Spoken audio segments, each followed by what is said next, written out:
Hi friends, എല്ലാവർക്കും ശ്രീസ് PSC വേൾഡിലേക്ക് സ്വാഗതം. നമ്മൾ തിരുവിതാംകൂർ ഭരണാധികാരികളാണ് പഠിക്കുന്നത് അല്ലേ. അപ്പോൾ നമ്മൾ ഇന്ന് പഠിക്കാൻ പോകുന്നത് ഉത്തരം തിരുനാൾ മാർത്താണ്ഡവർമ്മയെക്കുറിച്ചാണ്. പഠിച്ചാലോ? 1846 മുതൽ 1860 വരെയായിരുന്നു അദ്ദേഹത്തിൻ്റെ ഭരണകാലഘട്ടം എന്ന് പറയുന്നത്. അതുപോലെ ചാന്നാർ സ്ത്രീകൾ, അതായത് ചാന്നാർ കലാപ സമയത്ത് ഇദ്ദേഹമായിരുന്നു ഭരണാധികാരി. അതുപോലെ ചാന്നാർ സ്ത്രീകൾക്ക് മാറുപറയ്ക്കാനുള്ള അധികാരം കൊടുത്തത് ഇദ്ദേഹമാണ്. അത് 1859 ജൂലൈ 26-നായിരുന്നു.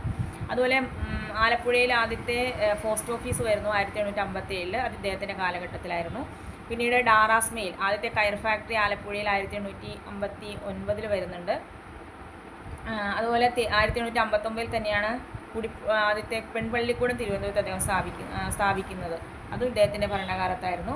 അതുപോലെ 1855 നേപ്പിയർ മ്യൂസിയം വരുന്നത്. ഇദ്ദേഹത്തിൻ്റെ നേപ്പിയർ മ്യൂസിയം ശരിക്കും പറഞ്ഞിട്ടുണ്ടെങ്കിൽ 1857 അദ്ദേഹം അത് പൊതുജനങ്ങൾക്ക് വേണ്ടി തുറന്നു കൊടുക്കുന്നത്. പിന്നീട് അത് പുതിയ ബിൽഡിങ്ങിലേക്കൊക്കെ മാറ്റി അത് 1880 പിന്നീട് നേപ്പിയർ മ്യൂസിയം എന്ന പേരിൽ അറിയപ്പെട്ടു തുടങ്ങിയത്. അപ്പോൾ നേപ്പിയർ മ്യൂസിയം ആരംഭിച്ച കാലത്തെ ഭരണാധികാരി ആരാണ്? അത് ഈ ഉത്തര തിരുനാൾ മാർത്താണ്ഡവർമ്മയാണ്.